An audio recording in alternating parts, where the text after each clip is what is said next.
Hello and welcome into Suits and Laterals, episode number 4. I'm Mitch Gatsky, joined by my co-host, Evan Skilleter. How are you? I'm really good. How are you doing? I'm doing pretty well. Excited for another week of Suits and Laterals here.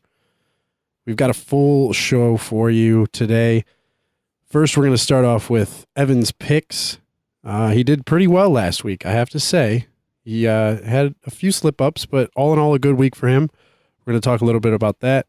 We're going to get into Jimmy Garoppolo's injury, what that means for the Patriots. The Seahawks might be in trouble. We'll discuss that. And as well as the Vikings possibly having a shot in the NFC North. And I'm going to put the Tampa Bay Buccaneers into the positive spin cycle later in the show. Stay tuned for that. Ev, why don't you do a little bit of bragging? You had a good week in your picks. Highlight some of the ones that you're most proud of. Yeah, it was a good week. Last week I went 9-7. This week 11-5. So I improved by 2 games. Your Lions kind of threw me off there early on Sunday.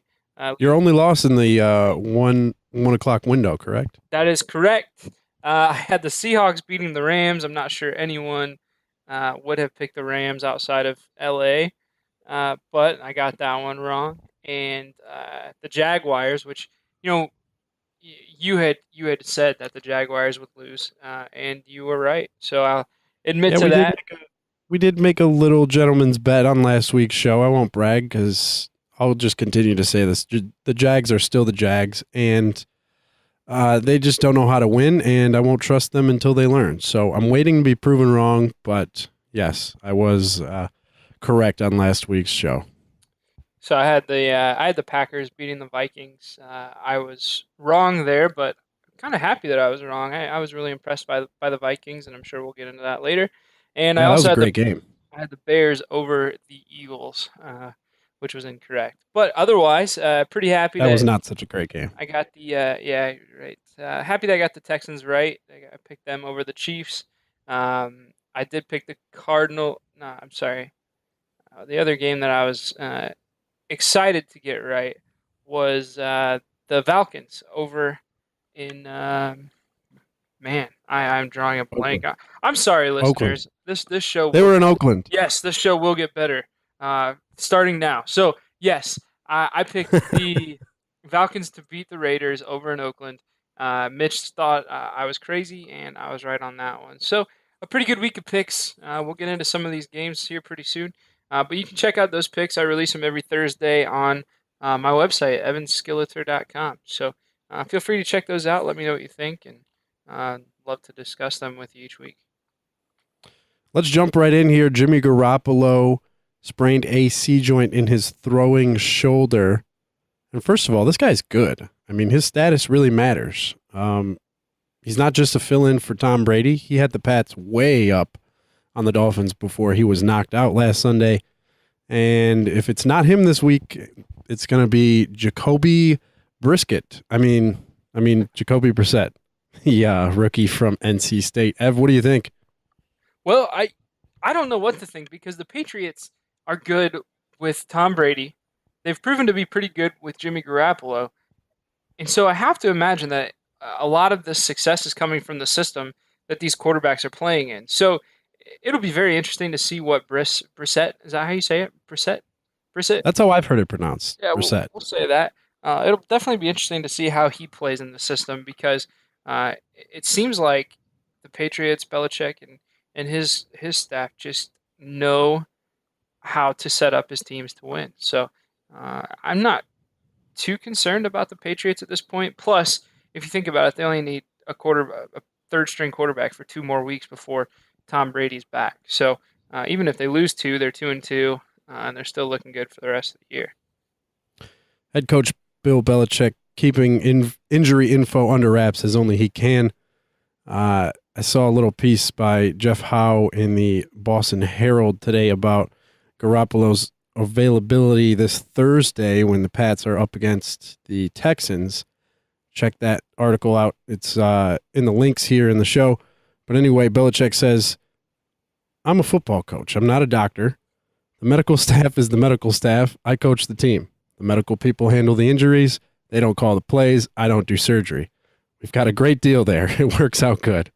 And you know, if you've seen his press conference, you know that dry humor that he has, where he won't crack a smile. He won't give you the satisfaction of knowing that he's actually laughing on the inside. But he's always got that dry sense of humor, and he's right. I mean, when it comes down to it, he's the one that's going to be making this decision, but he's not going to do it if it's clear that Garoppolo is not able to present a better option than Jacoby Brissett. So with this game up against the Texans on Thursday night, and that's the other thing, it being on Thursday night, just even fewer days for Garoppolo to heal. What do you expect to see on Thursday Night Football this week, Ev? Well, the Texans have a really great defense. They can get to the quarterback. I think they registered maybe 3 sacks last week, and obviously with J.J. Watt doing his thing on that defensive line, you always have to worry. So um, the Texans have looked great so far. I'm very impressed with what they've been able to accomplish, and so I'm actually looking forward to this Thursday night game. Um, I think that whoever the quarterback is, whether Garoppolo can play or whether it's Brissett, I think they're going to be challenged. And I also look forward to seeing that Texans offense up against the Patriots. A team that struggled mightily this weekend, the Seattle Seahawks. They fall to the LA Rams 9-3. I hope for your sake you didn't watch the game, but we know defense is their thing, but the Seahawks have scored just 15 points in 8 quarters of football. Ev, what's going on with Seattle? Well, look, yeah, like you said, they're only averaging 7.5 points per game, and they've only scored one touchdown in 2 games. On Sunday, they only had the ball in the red zone one time. So they're just not moving the ball. They're not getting it done offensively, and that's obviously a problem for any team. So, the offensive line, excuse me, just they're not getting it done in pass blocking situations. They're not getting it done for their two running backs that are decent and should be having good seasons so far in Thomas Rawls and Kristen Michael. So it's just disappointing to see a team that plays such great defense, that has such great promise. They have receivers that Doug Baldwin and Tyler Lockett that have proven to be big weapons for Russ Wilson, who's obviously done a great job in the past. And so I'm not sure what's going on there. I know Pete Carroll got very, very fired up um, later on in the game on Sunday, and I think that's a product of just 2 weeks of a lot of frustration on his part. And they have to get it turned around. There's not much to say other than they're not scoring points, they're not moving the ball, and they're not getting into the red zone. Yeah, at this point, it looks like the Cards are going to run away with the West. I mean, they've got the Seahawks at home on Sunday night, week 7, but at that point, the lead might almost be insurmountable for the Seahawks. And no home field advantage in the playoffs definitely equals trouble for Seattle. If you remember last year, they were lucky to escape Minnesota in that playoff game where Blair Walsh shanked that field goal that would have won Minnesota the game. What do you think about how, after 2 weeks, what do you think about how the West could unfold here, Ev? I'm with you. I think Seattle is in trouble, and the Cardinals are an excellent team this year, just as they were last year. So, um, I have to go with the Cardinals out of that division. Uh, I figured the 49ers and Rams would battle it out for last place, but I'm not sure what the Seahawks are going to do. If they don't get it turned around here soon, it's going to be a struggle between them, the Rams, and the 49ers. I mean, I know it's just 2 weeks, but the Rams beat the 49ers, or excuse me, the 49ers beat the Rams, and the Rams beat the Seahawks. So if that's any indication on how this season's going to go for those teams, it's going to be a weird, weird, wild ride. as if it wasn't bad enough, the Seahawks also on Monday get hit with some significant penalties. Again, check the links for Kevin, I believe it's Patra's article from NFL.com. As I said on Monday, the team will be fined. The NFL announced on Monday, the team will be fined $400,000, will forfeit its first week of 2017 OTAs. They also forfeit their 5th round pick in the 2017 draft. And Coach Pete Carroll will be fined $200,000. These penalties stemming from an investigation into basically rule breaking during off-season workouts where there was a little bit too much contact. I guess they regulate how much contact you can have in these off-season drills. The Seahawks went overboard, and they're going to pay for it. The good thing is they've got the 49ers this week to hopefully get themselves back on track. Yeah, I don't know what the heck Pete Carroll's doing. He did say that the penalties were related to two players who ran into each other and hit heads and were injured because they weren't wearing helmets. And so the NFL heard this story, this report of the injuries, and looked into that practice tape from that particular day, which I think was early June. So, what are you doing? If those are the rules, don't break them. But I think that if you look closely at every NFL team's practice or practices in the off season, you'll probably see some violations in just about every camp. So, sorry, Seahawks, you got caught. $200,000 to your coach. Sorry that you don't get your 5th round selection in the 2017 draft. I think in the long run, it's kind of whatever.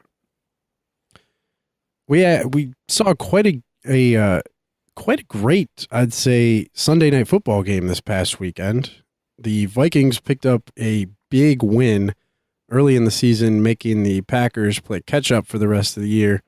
The problem is Adrian Peterson got hurt, tore his meniscus. It's unclear how long he'll sit out.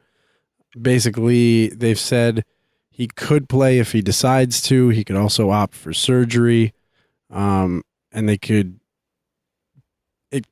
At this point, he could play this week or he could miss 10 weeks. They're just really not sure. My thing is, why was he hobbling off the stadium, off the field on Sunday night through that little restaurant walkway thing? What was that about? Well, he was hurt. They couldn't trying to get back to the locker. But I mean, they couldn't get him a medical cart. Oh, they couldn't cart him off. Hey, AP's too tough for that. No. Honestly, though, I do think that they're.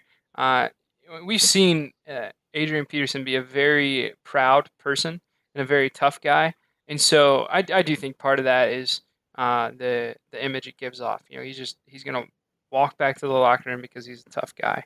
All right, you want to put out that image? Come back next week and play in the game. Yeah, and then we'll see how tough you are. That would be quite interesting. Honestly, though, as far as the injury goes, we didn't see much production out of Adrian Peterson or the running game anyway on Sunday, and the Vikings still ended up winning that game 17-14 against a very good Packers team. So I do think that AP takes a lot of attention from the passing game and maybe opens things up a little bit just because of who he is and how strong he is. But I think those backups, Jerick McKinnon and Matt Asiata, I think they're also they're not as good. I'm not going to say that they're AP level, but they're very strong runners. They're very hard-nosed guys, and they'll run it up the middle. So I don't think that the Vikings will be afraid to run the ball, and I think that they'll be okay in that system, with especially the way Sam Bradford and Stephon Diggs played throughout that game. I do think that the Vikings are okay. The one thing that is for sure, that defense is for real. They show up when needed most. Trey Waynes picked off Aaron Rodgers to seal it on Sunday night. And, they scored 2 defensive touchdowns to save the game in week 1, come up with that pick in week 2. And it looks like the defense really is going to be the thing that carries this team, especially now with AP out. possibly for an extended period of time. Like you said, Bradford looked good. For me, though, it was the Stephon Diggs show. This guy's my player of the week. He had 9 catches, 182 yards, and that game winning, what ended up being the game winning touchdown. I know you want to put more of the praise on Bradford. Tell me why. No, so I think you're referring to the tweet that I sent out that said, Diggs is playing well, but Bradford is making it happen. It's Um, exactly what I'm yeah, referring to. yeah. So So that explain yourself. that tweet is more me saying, "Hey, while you're drooling over Stephon Diggs, don't forget how well Sam Bradford's playing. Don't uh, let Diggs overshadow Bradford's great performance. Look, he's very very impressive. Stephon Diggs is, but the way Sam Bradford led that offense after only being in the Vikings organization for what 2 or 3 weeks now, that was incredibly impressive. He hit all the throws that he was supposed to make. He made, and Diggs definitely ran some good routes and got himself open and made some big plays. Don't get me wrong. I'm just very impressed with Sam Bradford. I think he fits into that system very, very well, and I'm excited for the Vikings. And back to the defense, you mentioned the sack or the interception, but you got to look at that defensive line. The Vikings sacked Oh, Aaron yeah. Rodgers 5 times, and that's a very They good forced, what, offensive 3 line for fumbles, the too? Packers. Yeah, exactly. So that defense is two dimensional. It can stop the run. They gave up less than 100 yards rushing to the Packers and Eddie Lacy, and who's that backup Starks. Um, and they held the passing game, and they only gave up 14 points, like I said, to a very good Packers team. So, um, yeah, I, I don't know if the Vikings will be able to win the NFC North, but I wouldn't be surprised if they gave the Packers a run. Is this the best thing that could have ever happened to Sam Bradford's career? Because coming into this season, he was just kind of a journeyman who never really panned out. High draft pick, never figured it out in St. Louis, kind of bounced around. Now he gets traded from Philadelphia to Minnesota, where he's got to be the man right away because they can't afford to waste any time with guys who don't know what they're doing. He sits out week 1, comes in week 2, has a hell of a game. Is this the best thing that could have happened to Sam Bradford? Well, it may be too early to speak on that entirely, um, but I will say that Sam Bradford is definitely a system quarterback, and I do feel like this Vikings system is for him. His first 5 years at St. Louis, I think it was five, maybe 4 years at St. Louis, he struggled with his offensive line. He um, he struggled with maybe some receivers making plays. Then he goes over to Philadelphia to play in Chip Kelly's spread offense, athletic quarterback system, and that didn't really work out. And so now he's in a system where he's got a good running game, and He's finally on a good team. yeah, he only needs to make the simple good passes and hit a deep receiver every now and then. And I do think that he's in a good system, and we might be seeing a reinvented and rejuvenated Sam Bradford. Speaking of quarterbacks who impressed, I know you were watching the Monday night game and you were kind of taken aback by Carson Wentz, just the presence that he has on the field and what he was able to do for the Eagles against the Bears. Yeah, so this was the first chance I got to watch a full Carson Wentz game. I think week one, I know week one he was against the Browns, and I just had it on the Red Zone channel for most of the 1 o'clock hour or 1 o'clock slot of games on the first Sunday. So Carson Wentz looks comfortable. He's a rookie quarterback that came from an FCS school in North Dakota State. Obviously, a very good school, and we saw them beat Iowa this weekend. But um, he came in there and he stands back there and almost looks like Peyton Manning. He almost talks more than Peyton Manning does. He's great at looking over the defense and making adjustments. And for a guy that's only been there 2 weeks, it's very, very, very impressive to see. Now, obviously, they played against the Browns defense, if you want to call them that, and he's played against the Bears.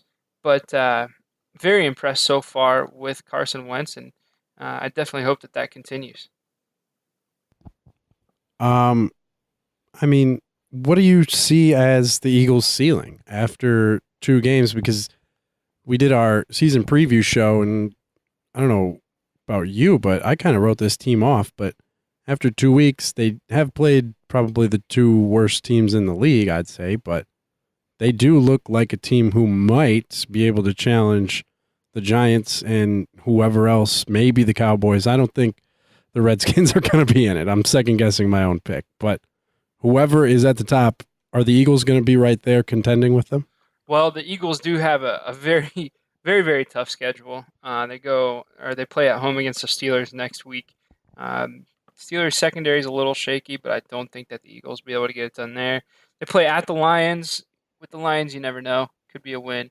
Uh, at the Redskins, you never know. But then they go Vikings, at Cowboys, at Giants, versus the Falcons, good team. At Seattle, which by that week you never know.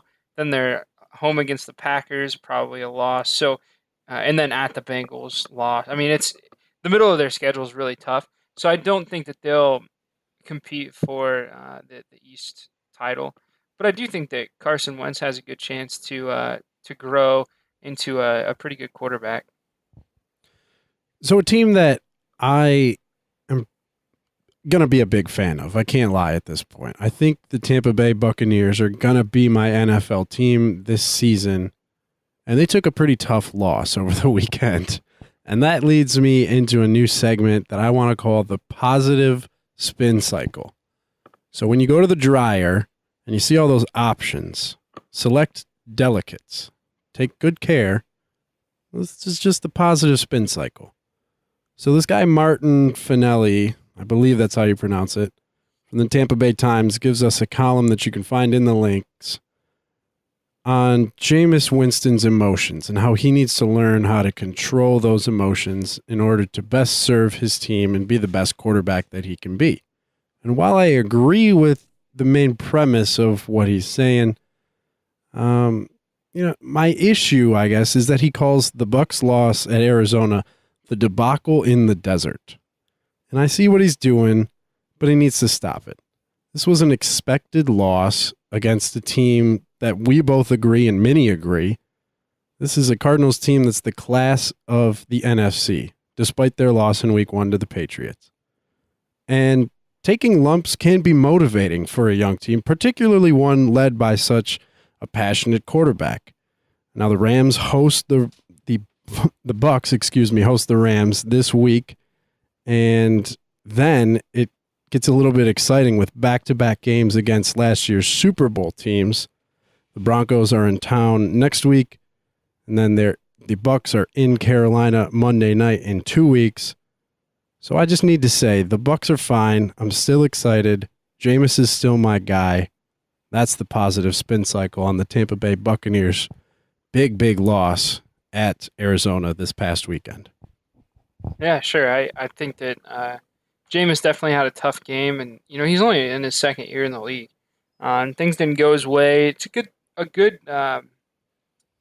Arizona secondary, and so he just needs to turn it around, get back on his game, come back Sunday against the Rams, and do his thing. I think you're right. I mean, it'll be tough against the Broncos. It'll be tough at the Panthers, but the Oh, rest. it'll be tough, no doubt, but it's exciting to see a young team like this get to prove themselves against those two top teams in back-to-back weeks. And I really do think that losing so big at the Cardinals early in the season really provides the Bucs with a learning experience that they can take, grow from, and build on for a potential playoff run this season. Yeah, good stuff. I think you're right. They definitely have to rebound against the Rams next week, and if they can, they'll get back on track, and they'll be okay for the rest of the year. Ev, that's all I got. Anything else you want to mention before we get out of here?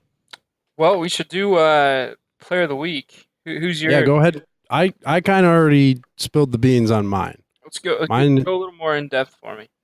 yeah, mine is Stephon Diggs. As I mentioned, I threw out the stats earlier, but it wasn't so much about the stats. It was just when he was making those plays, particularly when AP went down in the second half. Diggs was able to step up and make the plays when his team needed it the most. He was clearly the target that Sam Bradford was most comfortable throwing to.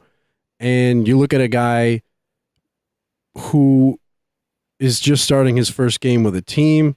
His running back goes out, and he needs that top receiver to show up when he throws him the ball. Diggs was able to do that. For that, he gets my player of the week vote.